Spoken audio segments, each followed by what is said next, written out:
মনে রাখবেন, রমজানকে যে কদর করে না, রমজানেও যে গুনাহ করে, রমজানেও যে জাহান্নাম থেকে বাঁচার চেষ্টা করে না, রমজানেও যে জান্নাতের আমল করার চেষ্টা করে না,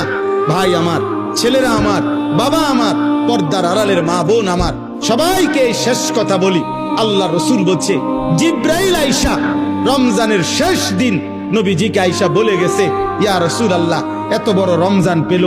ইফতার, সাহারি, তারাবি, এতেকাফ, শবে কদর, প্রতি ঘন্টা মিনিটে এত মাফ নেওয়ার সুযোগ থাকার পরেও যেই নাফরমান জাহান্নাম থেকে বাঁচার চেষ্টা করে নাই, গুনাহ থেকে আল্লাহর কাছে মাফ নেয় নাই, জান্নাতের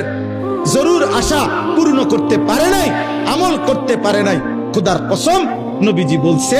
জিব্রাইল আইসা বলছে, ইয়া রাসূলুল্লাহ, এমন নাফরমানের উপরে আল্লাহর লানত, আল্লাহর লানত, লানত, লানত। নবী বলছে আমিন,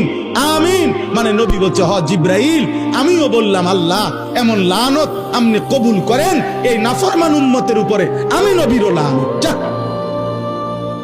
তোর রূপে খোদার লানত পড়ুক।